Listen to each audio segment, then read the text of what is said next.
Hello, good evening to all. ఈరోజు సెషన్లో హర్షవర్ధనుడి గురించి, అదేవిధంగా ఆయన యొక్క డైనాసిటీ వర్ధన డైనాసిటీ అనొచ్చు, లేదంటే పుష్యభూతి డైనాసిటీ అంటాం. సో ఏన్షియంట్ హిస్టరీలో చివర్లో పరిపాలించినటువంటి వంశం వీరు. ఈయన యొక్క పరిపాలన, అదేవిధంగా ఈయన సాధించినటువంటి విజయాలేంటి, అండ్ ఈయనకు సంబంధించినటువంటి లిటరేచర్ ఏముంది, ఇవన్నీ కూడా group 2 and group 1 UPSC exams లెవెల్లో చాలా ఇంపార్టెంట్.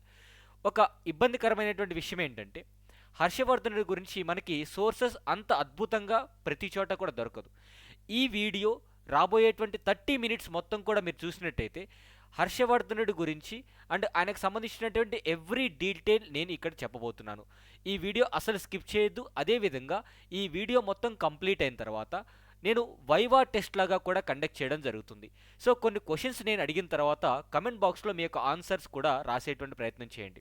నౌ, మొఘల్స్ హిస్టరీలో అక్బర్ చాలా గొప్పవారు.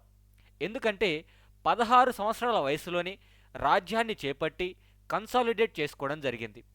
మరి 1556 సంవత్సరంలో అక్బర్ చేసినటువంటి గొప్పతనం ఒక 1000 సంవత్సరాల కంటే ముందు హర్షవర్ధనుడు చేశాడంటే మీరు నమ్ముతారా? ఎస్, కరెక్ట్గా 16 సంవత్సరాల వయసులో ఉన్నప్పుడు హర్షవర్ధనుడు కూడా తన యొక్క రాజ్యంలో క్లిష్టమైనటువంటి పరిస్థితుల్లో ఈ యొక్క రాజ్యాన్ని చేపట్టడం జరిగింది. అలాంటి పరిస్థితుల్ని ఒకవైపు వేరే రాజ్యాల ఉన్నటువంటి రాజుల్ని ఎదుర్కొంటూ, అదేవిధంగా తన యొక్క రాజ్యాన్ని పరిపాలించుకుంటూ ఈ యొక్క కొనసాగింపు చేయడం అనేది చాలా కష్టతరమైనటువంటి విషయం. అలాంటి హర్షవర్ధనుడు ఏన్షియంట్ హిస్టరీలో చాలా తన యొక్క ముద్ర అనేటువంటి చాటుకోవడం జరిగింది. ఈ కాంటెక్స్ట్లో ఈ చాప్టర్ అనేటువంటిది తెలుసుకోవడం ఎంతో ముఖ్యం. కమింగ్ బ్యాక్, పుష్యభూతి వంశం అనేటువంటి వరుస క్రమంలో హర్షవర్ధనుడు 6వ రాజుగా చెప్పుకోవచ్చు. తన యొక్క తండ్రి, ఇక్కడ మీరు గమనించినట్లయితే ఈరోజు మనం డిస్కస్ చేసేటువంటి టాపిక్స్ మొత్తం కూడా ఒకసారి అనలైజ్ చేసిన తర్వాత ఈ వీడియో చూడడం వల్ల ఎన్ని టాపిక్స్ కవర్ అవుతాయి హర్షవర్ధనకు సంబంధించి అంటే, ఈ పుష్యభూతి డైనాస్టీకి సంబంధించినటువంటి రాజుల గురించి మాట్లాడుకుంటాం. ఎలాంటి పరిస్థితుల్లో హర్షవర్ధనుడు రాజ్యాన్ని చేపట్టాడు, ఆ పర్టికులర్ పొలిటికల్ హిస్టరీ కూడా మనం తెలుసుకునేటువంటి ప్రయత్నం చేస్తాం. తర్వాత హర్షవర్ధనుడి యొక్క అడ్మినిస్ట్రేషన్ గురించి తెలుసుకుంటాం. హర్షవర్ధనుడి యొక్క అడ్మినిస్ట్రేషన్ గుప్తా యొక్క అడ్మినిస్ట్రేషన్ కొంత సిమిలర్గా ఉంటుంది. కమింగ్ టు హర్షవర్ధనుడి యొక్క మిలిటరీ ఎక్స్పిడిషన్స్ గురించి కూడా మనం మాట్లాడుకుంటాం. ఆయన చేసినటువంటి దండయాత్రలు ఏంటి, వాటికి సంబంధించినటువంటి ఇన్స్క్రిప్షన్స్, శిలాశాసనాలు కానివ్వండి, ఆయన యొక్క విజయాలు, ఆయన యొక్క ఓటమి కూడా మనం మాట్లాడుకోవడం జరుగుతుంది. తర్వాత హర్షవర్ధనుడి కాలంలో సమాజం ఏ విధంగా ఉంది, ఆ కాలంలో శూద్రాస్ అనేటువంటి వాళ్ళు ఎలాంటి లైఫ్ని కొనసాగించారు, చండాలాస్ ఎలాంటి లైఫ్ కొనసాగించడం జరిగింది, బ్రాహ్మణాస్, క్షత్రియాస్, నోబుల్స్, అఫీషియల్స్ వీరి యొక్క లైఫ్ ఏ విధంగా ఉంది, ఈ వీడియోలో చూడబోతున్నాం. తర్వాత ఆయన యొక్క కల్చర్, అంటే హర్ష టైం పీరియడ్లో ఆయన ఎంకరేజ్ చేసినటువంటి కల్చర్ కానివ్వండి, ఆయన ఫాలో అయినటువంటి మతం. తర్వాత ఇక్కడ హుయాన్సాంగ్ అనేటువంటి చైనీస్ బుద్ధిస్ట్ పిలిగ్రిమేజ్ ట్రావెలర్, ఈయన ఇచ్చినటువంటి అంశాలు, ఈయన భారతదేశంలో కొన్ని సంవత్సరాల పాటు ఉండి హర్షవర్ధనుడికి చాలా క్లోజ్గా ట్రావెల్ అయినటువంటి వ్యక్తిగా మనం చెప్పుకోవచ్చు.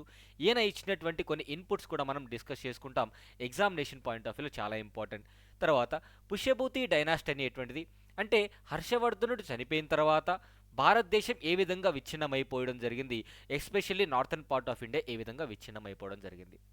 Now, coming back to our session, అసలు హర్ష గురించి తెలుసుకోవడానికి, or if you go to any history, చరిత్ర గురించి తెలుసుకునేప్పుడు మనకి సోర్స్ అనేటువంటిది చాలా ఇంపార్టెంట్.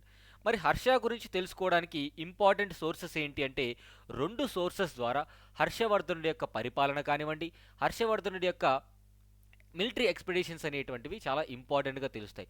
ఒక సోర్స్ వచ్చేసి హర్షచరిత అనేటువంటి పుస్తకం. ఈ హర్షచరిత అనేటువంటిది హర్షవర్ధనుడి యొక్క బయోగ్రఫీ. ఎవరు రాశారు అంటే బాణభట్ట రచించడం జరిగింది. తర్వాత మోస్ట్ ఇంపార్టెంట్ పుస్తకం వచ్చేసి ట్రావెలాగ్స్ ఆఫ్ హుయాన్సాంగ్. సియూకి అనేటువంటి పుస్తకం ద్వారా భారతదేశంలో ఆయన తిరిగినటువంటి టైం పీరియడ్ మొత్తము కూడా భారతదేశం యొక్క సమాజం గురించి, ఎస్పెషల్లీ హర్షతో ఎక్కువ రోజులు ట్రావెల్ చేశారు కాబట్టి హర్ష టైం పీరియడ్ గురించి ఈయన క్లియర్ కట్గా మనకి కొన్ని వాల్యుబుల్ ఇన్పుట్స్ అనేటువంటి ఇవ్వడం జరిగింది. బట్ ఇవన్నీ పక్కన పెడితే మనందరికీ గుప్తాస్ టైం పీరియడ్ గురించి బాగా తెలుసు. 550 సంవత్సరం నాటికి గుప్తుల కాలం డిక్లైన్ అయిపోయిన తర్వాత భారతదేశం ముందుగా ఇంకా క్లియర్గా చెప్పాలంటే ఈ నార్థన్ పార్ట్ ఆఫ్ ఇండియా అనేటువంటిది కొంత విచ్ఛిన్నం అయిపోవడం జరిగింది. విచ్ఛిన్నం అయిపోవడం అంటే ఫ్యూడల్ లార్డ్స్ లేదా ఫ్యూడేటరీస్ సామంతరాజులందరూ కూడా వారి యొక్క సొంత రాజ్యాల్ని ప్రకటించుకోవడం జరిగింది. అలాగే స్థానేశ్వర్ వేదికగా అంటే స్థానేశ్వర్ క్యాపిటల్ సిటీగా ఈ పర్టికులర్ రాజ్యాన్ని హర్షవర్ధనుడు యొక్క ఫాదర్ అయినటువంటి ప్రభాకర వర్ధన రూల్ చేయడం స్టార్ట్ చేశారు. అంటే ప్రభాకర వర్ధన అనేటువంటి వ్యక్తి నాలుగో రాజు అయినప్పటికీ కూడా ఈ యొక్క పుష్యభూతి డైనాసిటీని ఫౌండర్గా ఏర్పాటు చేసుకోవడం జరిగింది. అండ్ ఇంకొక విషయం ఏంటంటే మనకి ఇక్కడ ఈ పుష్యభూతి డైనాసిటీ రాజులందరూ కూడా ముందుగా గుప్తా డైనాసిటీకి ఫ్యూడేటరీస్గా ఉండడం జరిగింది. గుప్తులు చనిపోయిన తర్వాతనే గుప్తా సామ్రాజ్యం అనేది విచ్ఛిన్నం అయిపోయిన తర్వాత ఇక్కడ ఉన్నటువంటి పుష్యభూతి వంశస్థులు వారి యొక్క రాజ్యాన్ని ప్రకటించుకోవడం జరిగింది. వారి యొక్క క్యాపిటల్ సిటీ అనేటువంటిది మొదట్లో స్థానేశ్వర్ లేదంటే తానేశ్వర్ అని కూడా అనవచ్చు అన్నమాట. ఈ స్థానేశ్వర్ లేదా తానేశ్వర్ అనేటువంటిది ప్రజెంట్ డే మనకి హర్యానా కురుక్షేత్ర దగ్గర లొకేట్ అయి ఉంటుంది. తర్వాత రోజుల్లో కొన్ని పొలిటికల్ రీజన్స్ వల్ల కనౌజ్కి క్యాపిటల్ సిటీ అనేటువంటిది మార్చుకోవడం జరుగుతుంది. ఇక్కడ కనౌజ్కి క్యాపిటల్ సిటీ ఎందుకు మారుస్తారు? ఇప్పుడు మనం డిస్కస్ చేసుకోవాల్సినటువంటి అంశం ఏంటంటే 600 సంవత్సరం నాటికి మీరు గమనించినట్టయితే కరెక్ట్గా 6th సెంచరీ ఏడి మీరు గమనించినట్టయితే గుప్తా డైనాసిటీ డిక్లైన్ అయిపోయింది. గుప్తా డైనాసిటీ డిక్లైన్ అయిపోయిన తర్వాత భారతదేశం ఎస్పెషల్గా నార్థన్ పార్ట్ ఆఫ్ ఇండియా అనేటువంటిది సామంతరాజులు వారి యొక్క సొంత రాజ్యాన్ని ప్రకటించుకోవడం జరిగింది, ఇక్కడ మెన్షన్ చేసినటువంటి మ్యాప్లో లాగా. అలాగే మనకి ఇక్కడ స్థానేశ్వర్ క్యాపిటల్ సిటీగా Pushyabhuti dynasty that is Prabhakara Vardhana తన యొక్క సొంత రాజ్యాన్ని ఏర్పాటు చేసుకోవడం జరిగింది. ప్రభాకర వర్ధనకి ఇద్దరు కుమారులు, ఒకరు కుమార్తె అన్నమాట. సో ఇక్కడ పొలిటికల్ హిస్టరీలోకి వెళ్లే ముందు హర్షవర్ధనుడు తన యొక్క చతురతని చాటి ఈ రాజ్యాలు మొత్తం కూడా అంటే including Magadha up to Kalinga అంటే ఈ ప్రాంతాల వరకు కూడా గుజరాత్ వరకు కూడా ఇటు సైడ్ వచ్చేసి మనకి పంజాబ్ సింధు ప్రాంతం వరకు కూడా తన యొక్క రాజ్యాన్ని విస్తరించుకోవడం జరిగింది. ఇక్కడ మీరు గమనిస్తే నర్మదా రివర్ అనేది హర్షవర్ధనుడికి సదరన్ టెరిటరీగా చెప్పుకుంటాం. అది ఎందుకు చెప్పుకుంటామో కూడా ఈ సెషన్లో మీకు క్లియర్ కట్గా చెప్తాను. Now coming to political history, Prabhakara Vardhana అనేటువంటి వ్యక్తి ఈ వర్ధన డైనాసిటీలో 4వ రాజు అన్నమాట. ఈ వర్ధన డైనాసిటీలో 4వ రాజు. అదేవిధంగా పుష్యభూతి డైనాసిటీ అన్న వర్ధన డైనాసిటీ అన్న రెండు ఒకటే. ఈ వర్ధన డైనాసిటీని స్థాపించినటువంటి వ్యక్తిగా మనం చెప్పుకోవచ్చు. సో ఫౌండర్గా చెప్పుకోవచ్చు అనమాట. ఇక్కడ మీరు గమనిస్తే ప్రభాకర వర్ధనకి రాజ్యవర్ధన అనేటువంటి కుమారుడు సన్ 1, సన్ 2 వచ్చేసి హర్షవర్ధన, తర్వాత డాటర్ వచ్చేసి రాజ్యశ్రీ. ఇక్కడ జాగ్రత్తగా స్టోరీ వినండి, చాలా అద్భుతంగా ఉంటుంది. రాజ్యశ్రీని తన యొక్క పెద్ద కుమార్తెని గ్రహవర్మన్ అనేటువంటి వ్యక్తికిచ్చి మ్యారేజ్ చేయడం జరుగుతుంది. ఈ గ్రహవర్మన్ కనౌజ్ ప్రాంతాన్ని రూల్ చేస్తున్నటువంటి మౌకారా డైనాసిటీకి సంబంధించినటువంటి వ్యక్తి. సో గ్రహవర్మన్తో మ్యారేజ్ చేసిన తర్వాత గ్రహవర్మన్ పరిపాలిస్తున్నటువంటి కనౌజ్ ప్రాంతం పైన మాల్వా ప్రాంతానికి సంబంధించినటువంటి దేవగుప్త కనౌజ్ ప్రాంతాన్ని ఇన్వేడ్ చేశాడు. అదే టైం పీరియడ్లో శశాంక అంటే ఈ బెంగాల్ బీహార్ ప్రాంతాన్ని పరిపాలిస్తున్నటువంటి గౌడ రూలర్ అయినటువంటి శశాంక కూడా కనౌజ్ ప్రాంతం పైన దండయాత్ర చేయడం జరిగింది. దండయాత్ర చేసి గ్రహవర్మన్ని చంపేసి తన యొక్క భార్య అయినటువంటి రాజ్యశ్రీని ఇంప్రిజన్ చేయడం జరుగుతుంది, బందీ చేసుకోవడం జరుగుతుంది. ఇలాంటి పరిస్థితుల్లో తన యొక్క బ్రదర్ అంటే రాజ్యశ్రీ యొక్క బ్రదర్ ఎవరు ఇక్కడ? రాజ్యవర్ధన అనేటువంటి వ్యక్తి. రాజ్యవర్ధన ఇలాంటి సిచ్యువేషన్లో కనౌజ్కి సపోర్ట్ చేయడం కోసం వెళ్ళి మాల్వా రాజు అయినటువంటి దేవగుప్తాని చంపేయడం జరుగుతుంది. బట్ వెరీ అన్ఫార్చునేట్లీ రాజ్యవర్ధనాని శశాంక అనేటువంటి వ్యక్తి చంపేస్తాడు ఇదే యుద్ధంలో. ఇక్కడ శశాంక గురించి 2 పాయింట్స్ మాట్లాడుకుంటాం. ఏంటంటే పుష్యమిత్ర శుంగ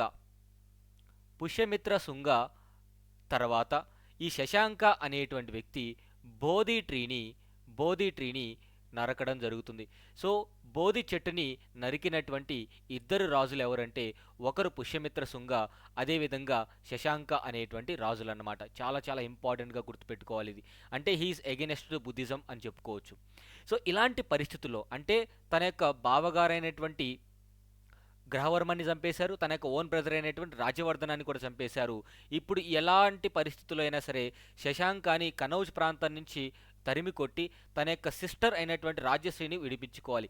ఇలాంటి పరిస్థితుల్లో హర్షవర్ధనుడు 16 ఇయర్స్ ఏజ్లో ఈ రాజ్యాన్ని చేపట్టాల్సినటువంటి పరిస్థితి అంటే ఇలాంటి క్లిష్టమైనటువంటి పరిస్థితుల్లో అంటే ఒక age limit or age factor కూడా మీరు చూసుకున్నా సరే ఆ వయసుకి ఇలాంటి కష్టతరమైనటువంటి అంశాలు హ్యాండిల్ చేయాల్సినటువంటి పరిస్థితుల్లో ఈయన రాజ్యాన్ని చేపట్టాడు. తనదంటూ శైలి యొక్క దృక్పథంతో ముందుకు వెళ్ళడం జరిగింది. ఏం చేశాడు హర్షవర్ధన అంటే ముందుగా మాల్వా ప్రాంతాన్ని ఎక్స్పిడిట్ చేసి మొత్తాన్ని కూడా ఓడించడం జరిగింది.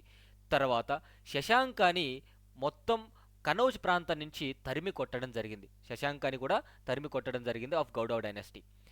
నౌ తన యొక్క సిస్టర్ని విడిపించుకోవడం జరిగింది. సో తన యొక్క ప్రయారిటీ ఫస్ట్ థింగ్ తన సిస్టర్ని బందీ నుంచి విడిపించుకోవాలి. ఒక్క 2 రోజులు లేట్ అయినా సరే అంటే మనం చదివినటువంటి సోర్సెస్ ప్రకారం చెప్తున్నాను. Rajyashri is decided to practice sati అంటే సతీ సహగమనం చేయాలని చెప్పేసి ఫిక్స్ అయినటువంటి టైంలో తన యొక్క బ్రదర్ వచ్చి కాపాడి తనని తీసుకువెళ్ళడం జరుగుతుంది. ఇలాంటి సమయంలో హర్షవర్ధనుడు తన యొక్క రాజ్యాన్ని చేపట్టడం జరిగింది. ఇన్ ఏ నట్షెల్ మళ్ళీ చెప్తున్నాను, ఫౌండర్ వచ్చేసి ప్రభాకర్ వర్ధన. ఆయన చనిపోయిన తర్వాత ఆయనకు కుమారుడు రాజ్యవర్ధన అనేటువంటి వ్యక్తి రూల్ చేశాడు. అదే టైం పీరియడ్లో తన యొక్క సిస్టర్ యొక్క హస్బెండ్ గ్రహవర్మన్ని చంపేయడం జరుగుతుంది. సో రాజ్యవర్ధన సపోర్ట్ ఇవ్వడానికి వెళ్ళినప్పుడు రాజ్యవర్ధనాన్ని కూడా చంపేయడం జరుగుతుంది. సో ఫైనల్గా హర్షవర్ధనుడు స్టెప్ ఇన్ అవుతాడు. So this is how he entered in to his administration. So ఇలాంటి పరిస్థితుల్లో హర్షవర్ధనుడు ఎగ్జాక్ట్గా చెప్పాలంటే 606 ADలో తన యొక్క రాజ్యాన్ని చేపట్టడం జరుగుతుంది. ఇలాంటి పరిస్థితుల్లో తన యొక్క క్యాపిటల్ సిటీ అనేటువంటిది స్థానేశ్వర్ నుంచి కనౌజ్కి షిఫ్ట్ చేసుకోవడం జరుగుతుంది. సో స్థానేశ్వర్ నుంచి కనౌజ్కి క్యాపిటల్ సిటీ ఎందుకు షిఫ్ట్ చేసుకుంటాడు అంటే రీజన్ వచ్చేసి ఈ పొలిటికల్ రీజన్ అనమాట. సో ఇప్పుడు హర్షవర్ధనుడికి సంబంధించినటువంటి పర్సనాలిటీ గురించి మాట్లాడుకోవడం జరుగుతుంది. ఒరిజినల్గా హర్షవర్ధనుడు అనేటువంటి వ్యక్తి శైవ మతాన్ని అంటే శివుణ్ణి పూజించేవాడు. అలా అని చెప్పేసి మిగతా మతాలలో కూడా టాలరెన్స్ అంటే సామరస్యత అనేటువంటిది చూపించేవాడు. అన్ని అంటే సెక్యులర్ కింగ్గా మనం చెప్పుకోవచ్చు అనమాట. హర్షవర్ధనుడు శైవిజం ఫాలో అయినప్పటికీ కూడా తర్వాత రోజుల్లో బౌద్ధ మతాన్ని కూడా ఆయన స్వీకరించడం జరిగింది. బౌద్ధ మతాన్ని కూడా ఆయన ఫాలో అవ్వడం జరిగింది. అండ్ నార్థన్ పార్ట్ ఆఫ్ ఇండియాలో ఈ మిలిటరీ ఎక్స్పిడేషన్స్ అనేటువంటివి చేసి అటు మాల్వా ప్రాంతాన్ని, పంజాబ్ ప్రాంతాన్ని, సింధు ప్రాంతాన్ని, ఈస్టర్న్ సైడ్ వచ్చేసి మనకి అస్సాం, బెంగాల్, అదేవిధంగా ఒడిశా ప్రాంతం వరకు కూడా విస్తరించడం జరిగింది తన యొక్క మిలిటరీ ఎక్స్పిడేషన్లో భాగంగా. And one more important thing, so ఈయన తీసుకున్నటువంటి టైటిల్ ఏంటంటే సో లార్డ్ ఆఫ్ నార్త్ అనేటువంటి టైటిల్ కూడా తీసుకోవడం జరిగింది. ఆయన అభివర్ణించుకోవడం జరిగింది.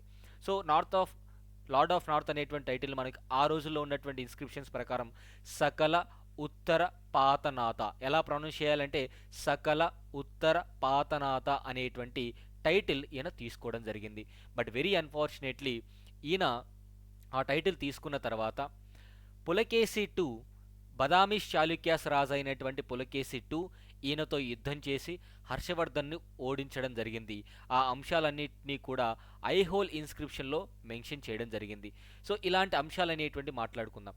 అదేవిధంగా హర్షవర్ధనుడు 5 రాజ్యాలు తన చేతిలో పెట్టుకోవడం జరిగింది. పంజాబ్, కన్నౌజ్, బెంగాల్, ఒరిస్సా, మిథిలా అనేటువంటి ప్రాంతాలని తన చేతిలో పెట్టుకొని ఈ 5 రాజ్యాలు అనేటువంటివి తన కంట్రోల్లో ఉన్నాయి కాబట్టి ఒక టైటిల్ అనేది కూడా తీసుకున్నాడు. He assumed the title that is Shiladitya అనేటువంటి టైటిల్. ఈ శిలాదిత్య అనేటువంటి టైటిల్ హర్ష తీసుకున్నాడని మనకి ఎవరు చెప్పారు అంటే హుయాన్ సాంగ్ లేదంటే యువాన్ జాంగ్ అనేటువంటి చైనీస్ ట్రావెలర్ తన యొక్క ట్రావెలాగ్స్ తన యొక్క రికార్డ్స్లో మెన్షన్ చేయడం జరిగింది. ఇది హర్షవర్ధనుడి యొక్క లైఫ్. నౌ కమింగ్ టు హర్షవర్ధనుడి యొక్క అడ్మినిస్ట్రేషన్ చాలా ఇంపార్టెంట్. సో హర్షవర్ధనుడు చాలా అచీవ్ చేశాడని చెప్పడంలో మనం ఇప్పటివరకు డిస్కస్ చేసుకున్నవి తక్కువే అని చెప్పుకోవచ్చు. అదేవిధంగా మీరు ఇక్కడ గమనించినట్టయితే హర్షవర్ధనుడి యొక్క అడ్మినిస్ట్రేషన్ అనేది సిమిలర్ టు గుప్తాస్. అంటే గుప్తా కాలంలో ఎలాంటి అడ్మినిస్ట్రేషన్ అయితే ఉండేదో అలాంటి అడ్మినిస్ట్రేషనే ఉండేది. గుప్తుల కాలం కంటే ఇంకొంచెం ఫర్దర్గా డీసెంట్రలైజ్ అవ్వడం జరిగింది. డీసెంట్రలైజ్ అంటే ఏంటి? పవర్ అనేది వికేంద్రీకరణ అంటాం. అధికార వికేంద్రీకరణ అంట. ఇంకా ఎక్కువ అధికారం అనేది కింది స్థాయిలో ఉన్నటువంటి అధికారులకి లేదా కింది స్థాయిలో ఉన్నటువంటి స్టెప్స్ ఆఫ్ గవర్నమెంట్కి ఇవ్వడం జరిగింది. సింపుల్గా చెప్పాలంటే ఈయన టైం పీరియడ్లో సామంతులు ఎక్కువగా పవర్ అనేటువంటిది వాళ్ళ చేతిలో ఉండేది అండ్ అధికారం అనేది డీసెంట్రలైజ్డ్గా ఉండేది. డీసెంట్రలైజ్డ్ అంటే అధికార వికేంద్రీకరణ అంటాం. అంటే అధికారం మొత్తం కూడా అడ్మినిస్ట్రేషన్ మొత్తం కూడా సెంట్రలైజ్ అవ్వదు. అదేవిధంగా సెంట్రలైజ్డ్ ఉన్నప్పటికీ కూడా ఎక్కువ పవర్స్ అనేవి ఈ యొక్క స్టేట్ గవర్నమెంట్కి డిస్ట్రిక్ట్ లెవెల్కి ఇవ్వడం జరుగుతుంది. సో డీసెంట్రలైజ్డ్ గవర్నమెంట్ అనేది ఫాలో అవ్వడం జరిగింది. అంటే గుప్తాస్ కంటే ఇంకా డీసెంట్రలైజ్ చేశాడని చెప్తున్నారు. More feudal and more decentralised. మరి ఓవరాల్గా అడ్మినిస్ట్రేషన్ ఎట్లా ఉండేది అంటే సేమ్ లైక్ గుప్తాస్ టైం పీరియడ్లో కూడా రాజ్యం మొత్తాన్ని కూడా అంటే ఎంపైర్ మొత్తాన్ని కూడా బుక్తీస్ లేదా ప్రావిన్సెస్ లేదా స్టేట్ అని కూడా అనొచ్చు. అంటే రాజ్యం మొత్తాన్ని కూడా కొన్ని రాష్ట్రాలుగా విభజిస్తారు. రాష్ట్రానికి హెడ్గా ఉన్నటువంటి వ్యక్తి గవర్నర్ లేదా వైస్రాయ్ లేదంటే ఉపరిక అంటాం. అదేవిధంగా ప్రతి రాష్ట్రాన్ని కూడా జిల్లాలుగా విభజించడం జరుగుతుంది. వాటిని విషయాస్ అంటాం లేదా విషయాస్ అంటాం. దానికి హెడ్గా విష్యపతి ఉంటారు. అదేవిధంగా సబ్ డిస్టిక్స్గా వితీస్ అనేటువంటి ఉంటాయి, లేదా సబ్ డివిజన్స్ అంటాం లేదా సబ్ డిస్టిక్స్ అంటాం. వితీస్ అనేటువంటి ఉంటాయి. కింది స్థాయిలో గ్రామ లేదా విలేజ్ అంటాం, దానికి హెడ్గా గ్రామిక ఉంటాడు. కానీ ఇక్కడ ఒక చిన్న మార్పు ఏంటంటే చీఫ్ ఆఫ్ ఆల్ విలేజెస్ అనేటువంటి అధికారిని ఏమంటామంటే సర్వపల్లిపత్తి అంటామండి. హర్ష టైం పీరియడ్లో ఒక చిన్న మార్పు ఏంటంటే విలేజెస్ అన్నిటికీ కూడా ఉండేటువంటి అధికారిని హెడ్ని ఏమంటాము అంటే సర్వపల్లిపత్తి అంటాం. అదేవిధంగా ఫారెస్ట్ గార్డ్స్ని అంటే అటవీని సంరక్షించడానికి పెట్టినటువంటి అధికారులను ఏమంటామంటే వనపాలాస్ అంటాం. ఇది కామన్ అడ్మినిస్ట్రేషన్. అదేవిధంగా మరి అడ్మినిస్ట్రేషన్ అద్భుతంగా ఉంది. గుప్తాస్ టైం పీరియడ్లో అడ్మినిస్ట్రేషన్ ఏ విధంగా అయితే ఫాలో అవుతున్నారో అదే విధంగా ఫాలో అవుతున్నారు. అంటే డీసెంట్రలైజ్డ్గా ఉంది. ఫ్యూడల్ లార్డ్స్కి ఎక్కువ అధికారం ఉంది. అంటే రాజు కింద ఉన్నటువంటి సామంత రాజులకి ఎక్కువ అధికారం అనేటువంటిది ఉంది. మరి ఇలాంటి టైం పీరియడ్లో ల్యాండ్ గ్రాంట్స్ గురించి మాట్లాడుకుందాం. ఎందుకంటే అడ్మినిస్ట్రేషన్ అద్భుతంగా ఉంది, కానీ అధికారులకి శాలరీస్ కంటే బెటర్గా ల్యాండ్ గ్రాంట్స్ అనేటువంటివి ప్రొవైడ్ చేయడం జరిగింది. అంటే హర్ష అనేటువంటి వ్యక్తి మీరు గమనించినట్టయితే ఒక కంపారిజన్ చెప్తాను. గుప్తాస్ టైం పీరియడ్లో కానివ్వండి లేదా అంతకు ముందు ఉన్నటువంటి మౌర్యాస్ టైం పీరియడ్లో కానివ్వండి, అధికారులకి క్యాష్ రూపంలో అండ్ కైండ్ రూపంలో అంటే వస్తువు రూపంలో శాలరీ అనేది పే చేసేవాళ్ళు. మౌర్యాస్ టైం పీరియడ్లో కావచ్చు, లేదు అంటే గుప్తాస్ టైం పీరియడ్లో అధికారులకి క్యాష్ రూపంలో జీతభత్యాలు అనేటువంటివి ఇచ్చేవాళ్ళు. కానీ హర్షవర్ధనుడు మొదటిసారిగా చరిత్రలో అధికారులకి ల్యాండ్ గ్రాంట్స్ అనేటువంటివి ప్రొవైడ్ చేశారు. అంటే కొన్ని విలేజెస్ అనేటువంటివి వారికి ఇచ్చేసి ఆ విలేజెస్ నుంచి వచ్చేటువంటి రెవెన్యూ అంతా కూడా వారి దగ్గర పెట్టుకొని లా అండ్ ఆర్డర్ కంట్రోల్ చేసుకునే విధంగా ఇట్లా ఉండేదన్నమాట. అదేవిధంగా బ్రాహ్మిన్స్కి కూడా ఈ యొక్క ల్యాండ్ గ్రాంట్స్ ఇచ్చేవాడు. అవి బ్రహ్మదేయ ల్యాండ్స్గా అయిపోయాయి అన్నమాట. వాళ్ళకు కూడా ట్యాక్స్ కన్సెషన్స్ ప్రొవైడ్ చేయడం జరుగుతుంది. నౌ హుయాన్సాంగ్ ఇచ్చినటువంటి ఇన్సైట్స్ ప్రకారం ఆయన తెలిపినటువంటి అంశాల ప్రకారం ట్యాక్సేషన్ సిస్టమ్ కూడా ఉండేది. కానీ తక్కువ పన్నులు ప్రజలపైన వేసేవాళ్ళు, చాలా తక్కువగా పన్నులు వేసేవాళ్ళు, చాలా నీట్గా పన్నుల వ్యవస్థ అనేటువంటిది ఉండేది. ఉదాహరణకి రెవెన్యూస్ అంతా ఎట్లా డివైడ్ అయిపోయాయి అంటే, ఇక్కడ రెవెన్యూస్ డివైడ్ అవ్వడం అంటే ప్రభుత్వానికి 100 రూపాయలు వస్తే ఈ 100 రూపాయలని 4 రకాలుగా డివైడ్ చేసుకోవడం జరుగుతుంది పరిపాలనలో భాగంగా. ఒక పార్ట్ ఆఫ్ రెవెన్యూ అనేది రాజు యొక్క ఖర్చులకి, రాజు యొక్క అవసరాలకి ఉండేది. Second part of the revenue వచ్చేసి మేధావులకి, స్కాలర్స్కి, కోర్టులో ఉన్నటువంటి పోయిట్స్కి ఇచ్చేవారు. థర్డ్ పార్ట్ వచ్చేసి endowment of officials and public సర్వెంట్స్కి, అంటే అధికారులకి, పబ్లిక్ సర్వెంట్స్కి కొంతవరకు జీతభత్యాలు అనేటువంటి చెల్లించేవాళ్ళు రెవెన్యూ వచ్చిన తర్వాత, ఈ యొక్క ట్యాక్స్ కలెక్ట్ చేసిన తర్వాత.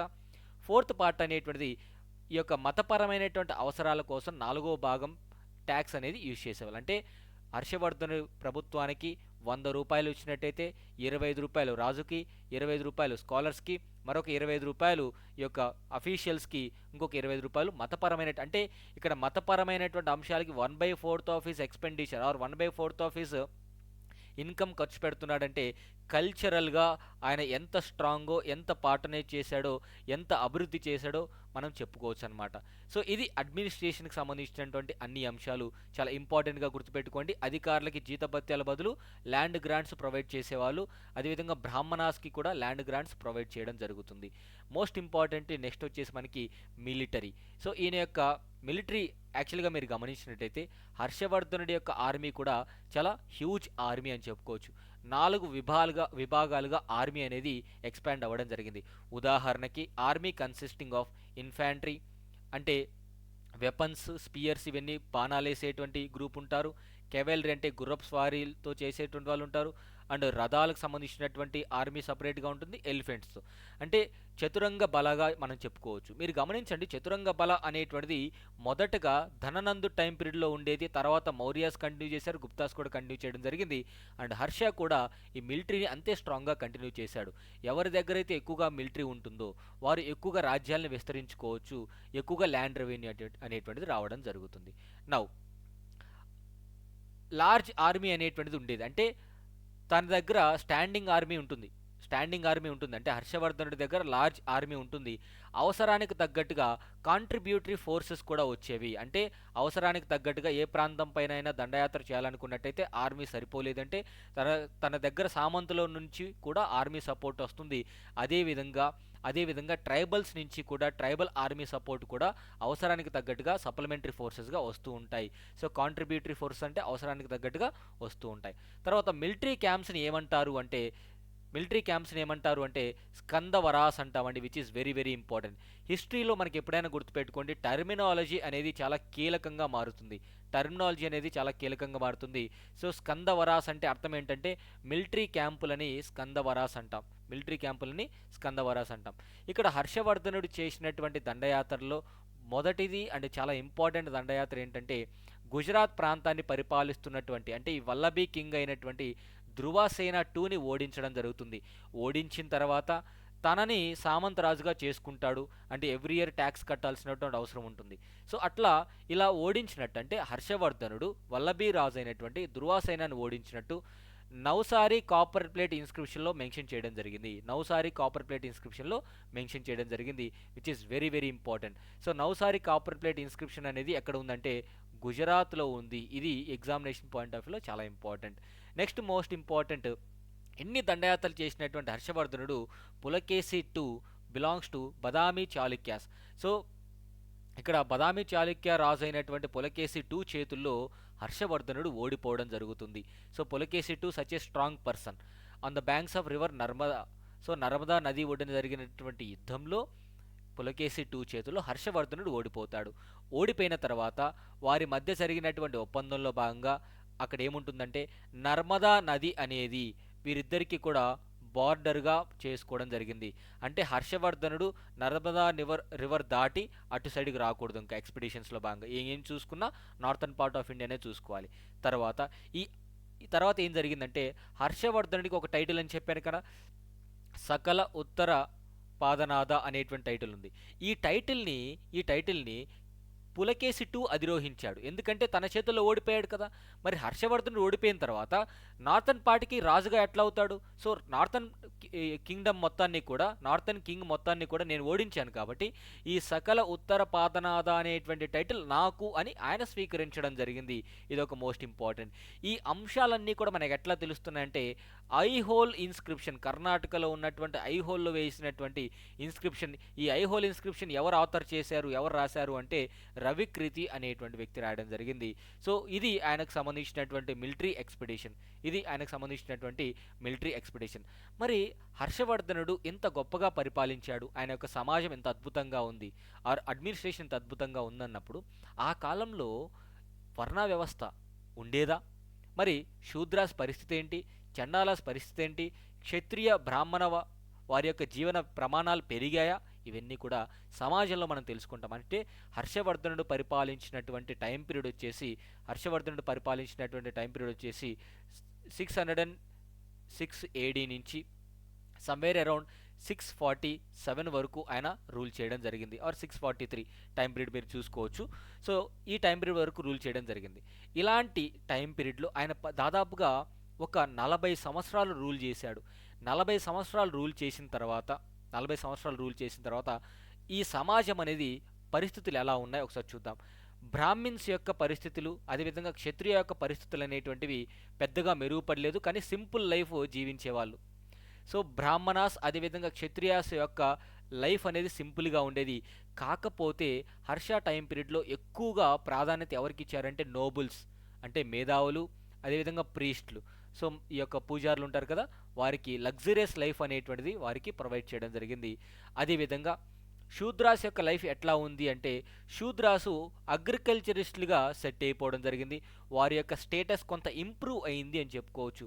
వారి యొక్క స్టేటస్ కొంత ఇంప్రూవ్ అయింది అని చెప్పుకోవచ్చు. కానీ ఇక్కడ ఒక విషయం చెప్తున్నాను, గుప్తాస్ టైం పీరియడ్లో కూడా శూద్రాస్ యొక్క స్టేటస్ ఇంప్రూవ్ అయింది. ఇది కూడా గుర్తుపెట్టుకోండి.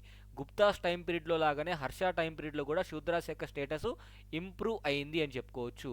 సో కంపేర్ టు పాస్ట్ అంటే గతంలో పోలిస్తే గతంలో వాళ్ళు పైన 3 వర్ణాలకి సేవ చేయాలని ఉంది, కానీ ఇక్కడ మాత్రం వ్యవసాయం అనేది చేసుకోవచ్చు, ఆర్థికంగా ఎదిగే అవకాశం ఇక్కడ కల్పించడం జరిగింది. అదేవిధంగా ఎర్లియర్ వాళ్ళు కేవలం పైన 3 వర్ణాలకి సేవ చేయాలి అనేటువంటిది ఉండేది, కానీ ఇప్పుడు అగ్రికల్చర్ ఇండిపెండెంట్గా వాళ్ళు చేసుకోవచ్చు. సో వ్యవసాయం అనేది చేసుకోవచ్చు. గతంలో వ్యవసాయం ఎవరు చేసేవారు? వైశ్యాస్ మాత్రమే చేసేవాళ్ళు, కానీ ఇక్కడ మీరు చూస్తే శూద్రాస్ కూడా వ్యవసాయం చేసుకోవచ్చు. కొంత ఇంప్రూవ్ అయింది అని చెప్పుకోవచ్చు అనమాట. And most importantly the drawback వచ్చేసి చండాలాస్ యొక్క లైఫ్ అనేది చాలా దారుణమైనటువంటి పరిస్థితికి వెళ్ళిపోయింది. అన్టచబుల్స్ అంటారు కదా, so the state of untouchables such as Chandalas continued to be pathetic and they suffered from all forms of disabilities. ఈ చండాలాస్ అనేటువంటి వారి పట్ల విపరీతమైనటువంటి వివక్షత చూపడం జరిగింది. చాలా దారుణమైనటువంటి పరిస్థితికి వాళ్ళు వెళ్ళిపోవడం జరిగింది. ఇది ఆనాటి సమాజానికి సంబంధించినటువంటి అంశం. తర్వాత హుయాన్ సాంగ్ అనేటువంటి వ్యక్తి కూడా మనకి ట్రావెలాగ్స్ చాలా ఇంపార్టెంట్గా ఇచ్చాడు. హుయాన్ సాంగ్ అనేటువంటి వ్యక్తి తన యొక్క ఇన్సైట్స్ అంటే భారతదేశంలో ఆయన దాదాపుగా ఒక 20 ఇయర్స్ ఉండడం జరిగింది. ఈయన భారతదేశానికి హుయాన్ సాంగ్ అనేటువంటి వ్యక్తి సమ్వేర్ అరౌండ్ 627 టైం పీరియడ్ ఏడీలో భారతదేశానికి వచ్చాడు. ఒక 20 ఇయర్స్ ఉండి ఇక్కడి నుంచి వెళ్ళిపోవడం జరిగింది. అంటే 20 సంవత్సరాలు ఉన్నటువంటి ఈ వ్యక్తి భారతదేశంలో చాలా రాజ్యాలని విజిట్ చేశాడు అండ్ హర్షవర్ధనుడికి చాలా క్లోజ్ ఫ్రెండ్ కూడా అవ్వడం జరిగింది. ఇక్కడ మీరు గమనించినట్టయితే సొసైటీలో ఇంకొక విషయం చెప్పాలి, ఆనాటి సమాజంలో దొంగతనాలు అనేటువంటివి, రాబరీ అనేటువంటిది కూడా ఉండేది, కానీ వాటికి శిక్షలు అనేటువంటి చాలా కఠినంగా ఉన్నటువంటివి. అంటే హర్షవర్ధనుడు జ్యుడిషియరీలో భాగంగా శిక్షలు అనేటువంటి చాలా కఠినంగా వేసేవాడు. కానీ హర్షవర్ధనుడు ఎప్పుడైతే బౌద్ధ మతాన్ని ఫాలో అవుతూ వచ్చాడో, బౌద్ధ మతాన్ని యాక్సెప్ట్ చేసి స్వీకరించాడో, పనిష్మెంట్స్ అనేటువంటివి తగ్గించడం జరిగింది, కొంత పీస్ఫుల్గా రన్ చేయడం జరిగిందనమాట. అంటే బౌద్ధ మతం అనేటువంటిది హర్ష యొక్క అడ్మినిస్ట్రేషన్ పైన ప్రభావితం చేసింది, ఖచ్చితంగా చేసిందని చెప్పవచ్చు. ఉదాహరణకి ఖైదీల పట్ల కొంచెం లెస్ పనిష్మెంట్స్ అనేటువంటివి ఇచ్చేవారు అనమాట. ఇది కూడా హుయాన్ సాంగ్ చెప్పడం జరిగింది. సో హుయాన్ సాంగ్ డైరెక్ట్గా రాబరీకి గురి అవ్వడం జరిగినటువంటి అంశం అనమాట ఇక్కడ. తర్వాత హుయాన్ సాంగ్ అనేటువంటి వ్యక్తి తన యొక్క ట్రావెలాగ్స్లో భాగంగా, తన యొక్క ఇన్సైట్స్లో భాగంగా మనకి భారతదేశంలో చాలా అంశాలు ఇవ్వడం జరిగింది. అందుకే హుయాన్ సాంగ్ అనేటువంటి వ్యక్తిని ప్రిన్స్ ఆఫ్ ట్రావెలర్స్గా మనం పేర్కొనడం జరుగుతుంది. Hiuen Tsang is also known as prince of travellers, ఈ పదం గుర్తుపెట్టుకోవాలి. తర్వాత ఆయన రచించినటువంటి బుక్ ఏంటంటే సియూకి అనేటువంటి పుస్తకం రచించడం జరిగింది. సో హర్షవర్ధనుడి గురించి మనకు అద్భుతమైనటువంటి అంశాలు ఎలా తెలుసుకుంటే హర్ష చరిత ఒకటి, సియూకి అనేటువంటి పుస్తకం ఒకటి. తర్వాత హుయాన్ సాంగ్ అనేటువంటి వ్యక్తి హర్షవర్ధనుడు అంట కనౌజ్ అసెంబ్లీ ఏర్పాటు చేయడం జరిగింది. దాన్నే గ్రాండ్ అసెంబ్లీ అంటాం. ఈ కనౌజ్ అసెంబ్లీలో హిందువులు, బౌద్ధస్తులు, జైన మతస్థులు అండ్ ఇతర రాజులు కూడా పార్టిసిపేట్ చేయడం జరిగింది. వల్లభీ కింగ్ కానివ్వండి, కామరూప అంటే అస్సాం కింగ్ కానివ్వండి, ఈ రాజులందరూ కూడా పార్టిసిపేట్ చేయడం జరిగింది. సో ఇది చాలా చాలా ఇంపార్టెంట్. అదేవిధంగా బౌద్ధ మతానికి సంబంధించినటువంటి మహాయాన డాక్ట్రిన్స్ గురించి దీంట్లో డిస్కస్ చేయడం జరిగింది.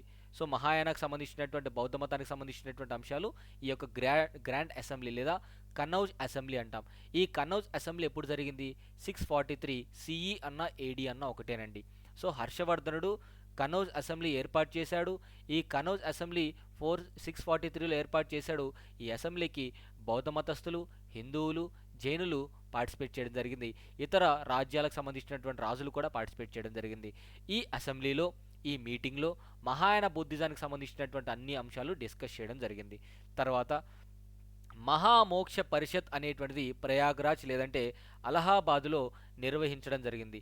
ఈ యొక్క కార్యక్రమాన్ని క్విన్క్వినియల్ అని కూడా అంటాం. అంటే ప్రతి 5 సంవత్సరాలకు ఒకసారి హర్షవర్ధనుడు తాను సంపాదించినటువంటి సంపదనంతా కూడా ఇంక్లూడింగ్ తాను వేసుకున్నటువంటి గోల్డ్తో సహా, తాను వేసుకున్నటువంటి ఆర్నమెంట్, బంగారు ఆభరణాలు కావచ్చు, ఏదైనా సరే అవన్నీ కూడా దాన ధర్మాలు అనేటువంటివి, చారిటీ అనేది విపరీతంగా చేసేవారు.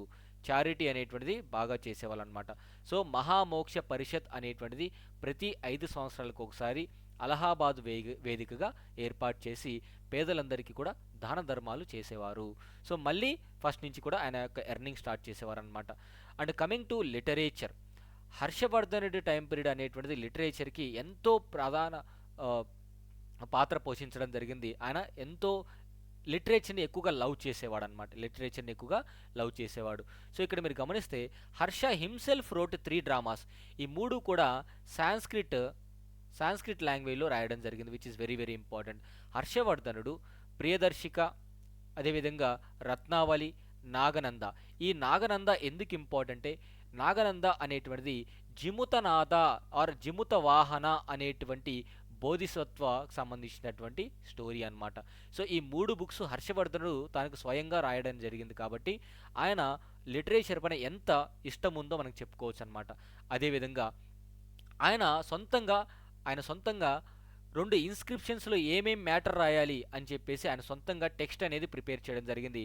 ఉదాహరణకి మధుబన్ అనేటువంటి ఇన్స్క్రిప్షన్ అస్సాంలో ఉంది, బాన్స్కెరా అనేటువంటిది ఇన్స్క్రిప్షన్ ఉత్తరప్రదేశ్లో ఉంది. ఈ రెండు ఇన్స్క్రిప్షన్స్లో ఇన్ఫర్మేషన్ ఏం రాయాలని చెప్పేసి ఆయనే ప్రపోజ్ చేశారు. ఆయన యొక్క సిగ్నేచర్ అనేటువంటిది ఈ రెండు ఇన్స్క్రిప్షన్స్లో ఉంది అని చెప్పుకోవచ్చు. సో తన యొక్క సిగ్నేచర్ అనేటువంటిది క్యాలిగ్రఫీ స్కిల్స్ అంటే రైటింగ్ స్కిల్స్ గురించి మనకి చాలా ఇన్ఫర్మేషన్ తెలియజేస్తుంది. అంటే హర్షవర్ధనుడు లిటరేచర్కి ఇంత ప్రాధాన్యత ఇవ్వడం జరిగిందని చెప్పడంలో ఎలాంటి సందేహం లేదు ఈ యొక్క ఎగ్జాంపుల్. తర్వాత నలందాలో ఒక లార్జ్ మొనాస్ట్రీ అనేటువంటిది కూడా ఏర్పాటు చేయడం జరిగింది. సో ఈ ఇన్ఫర్మేషన్ అనేటువంటిది మనకి వ్యాంగ్ సాంగ్ అనేటువంటి వ్యక్తి ఇవ్వడం జరిగింది. అదేవిధంగా ఆయన యొక్క కోర్ట్ పోయిట్స్ కూడా మనకి చాలా ఇంపార్టెంట్ అండి. హర్షవర్ధనుడి టైం పీరియడ్లో ఆయనకు ఆస్థానంలో ఎవరెవరు ఉండేవారు, ఇది ఇంపార్టెంట్. బాణభట్ట అనేటువంటి వ్యక్తి ఉండేవారు అనమాట. బాణభట్ట అనేటువంటి వ్యక్తి ఉండేవారు. సో బాణభట్ట రచించినటువంటి బుక్ ఏంటంటే హర్షచరిత. అదేవిధంగా పార్వతీ పరిణయం అనేటువంటి పుస్తకాన్ని రచించడం జరిగింది. కదాంబరి అనేటువంటి పుస్తకాన్ని కూడా రచించడం జరిగింది. ఈయన కూడా ఒక గొప్ప సాంస్క్రిట్ పోయెట్ అని చెప్పుకోవచ్చు. మయూర అనేటువంటి వ్యక్తి మయూర శతక అనేటువంటి పుస్తకాన్ని రచించడం జరిగింది. తర్వాత భర్తృహరి అనేటువంటి వ్యక్తి వకాపాదియా అనేటువంటి పుస్తకాన్ని రచించడం జరిగింది. అండ్ ఆయన యొక్క ఆస్థానంలో అంటే హర్షవర్ధనుడి యొక్క కోర్టులో ఒక గొప్ప మ్యూజిషియన్ ఉండేవారు. ఆయన పేరే మాతాంగ దివాకర అనేటువంటి వ్యక్తి. మాతాంగ దివాకర కోర్టు మ్యూజిషియన్ అని చెప్పుకోవచ్చు. అదేవిధంగా మిగతా ముగ్గురు కూడా బాణభట్ట, మయూర, భర్తృహరి ఈ ముగ్గురు కూడా కోర్టు పోయెట్స్ అని చెప్పుకోవచ్చు. సో ఇది హర్షవర్ధన టైం పీరియడ్కి సంబంధించినటువంటి లిటరేచర్. నౌ కమింగ్ టు హర్షవర్ధనుడు ఏ విధంగా అంటే హర్షవర్ధనుడు చనిపోయిన తర్వాత ఈ యొక్క పుష్యభూతి డైనాసిటీ అనేటువంటిది పూర్తిగా డౌన్ఫాల్ అవుతూ రావడం జరిగింది. సో హర్ష చనిపోయిన తర్వాత 647లో హర్ష చనిపోయిన తర్వాత పుష్యభూతి డైనాసిటీ అనేటువంటిది within the internal politics ఎక్కువైపోవడం అండ్ ఎక్స్టర్నల్ ఇన్వేజన్స్ అనేటువంటివి కూడా విపరీతంగా రావడం, ఇవన్నీ కూడా అంటే ఎక్స్టర్నల్ ఇన్వేజన్స్ తర్వాత within the government or within the kingdom ఎక్కువగా ఈ యొక్క పాలిటిక్స్ అనేటువంటి అయిపోవడం వల్ల తర్వాత రోజుల్లో యశోవర్మన్ అనేటువంటి వ్యక్తి రూల్ చేయడం జరిగింది. సో ఇది డిక్లైన్ ఆఫ్ పుష్యభూతి డైనాసిటీ లేదా Vardhana dynasty or decline after Harsha వచ్చేసి మనకి హర్ష చనిపోయిన తర్వాత కొన్ని ఇంటర్నల్ పాలిటిక్స్ ఎక్స్టర్నల్ ఇన్వేజన్స్ అవ్వడం వల్ల ఈ యొక్క ఏన్షియంట్ హిస్టరీలో హర్షవర్ధనుడు last Hindu or last greatest కింగ్గా మనం చెప్పుకోవచ్చు అనమాట. ఇది చాలా ఇంపార్టెంట్. అంటే ఏన్షియంట్ హిస్టరీలో లాస్ట్ గ్రేటెస్ట్ కింగ్ ఎవరైనా అంటే హర్ష ది గ్రేట్ అంటాం. హర్ష ఎంత గొప్పవాడో మనం ఇప్పటి వరకు చూసాం. సో ఓర్ ఏ నట్షెల్ మనం డిస్కస్ చేసుకున్నటువంటి అన్ని అంశాలు కూడా ఒకసారి రిపీట్ చేస్తాను. సో ఓవరాల్గా పుష్యభూతి డైనాసిటీ గురించి మాట్లాడుకున్నాం, అడ్మినిస్ట్రేషన్ ఆఫ్ హర్ష, మిలిటరీ గురించి మాట్లాడుకున్నాం, సొసైటీ గురించి మాట్లాడుకున్నాం, కల్చర్ అండ్ రిలీజన్ గురించి మాట్లాడుకున్నాం, హ్యుయాన్ సాంగ్ ఇచ్చినటువంటి ఇన్పుట్స్ గురించి మాట్లాడుకున్నాం. ఇవన్నీ కూడా తెలుసుకోవడం జరిగింది. సో హర్షవర్ధనుడి గురించి మనకి ఎట్లా తెలుసు అంటే ఈ యొక్క సోర్సెస్ వచ్చేసి Harshacharita by Banabhatta, Hiuen song రచించినటువంటి సియుకు అనేటువంటి ట్రావెలాగ్. ఈ అంశాల ద్వారా హర్షవర్ధనుడి యొక్క రిలీజన్, హర్షవర్ధనుడి యొక్క అడ్మినిస్ట్రేషన్, హర్షవర్ధనుడి యొక్క మిలిటరీ, కల్చర్, రిలీజన్ ఇవన్నీ కూడా మనం డిస్కస్ చేసుకోవడం జరిగింది. హర్ష మరణించిన తర్వాత డిసింటిగ్రేట్ విపరీతంగా అయిపోయింది. అంటే ఈ పెద్ద సామ్రాజ్యం కాస్త మెల్లిమెల్లిగా సామంతరాజులు ఏర్పాటు చేసుకోవడం జరిగింది. సో ఇది హర్షవర్ధనుడికి సంబంధించినటువంటి complete details. If you have any doubts please comment in the comment box, I will be replying there. And ఇంకొక విషయం, ఇలాంటి వీడియోస్ మరిన్ని కావాలి అంటే so please do like this video.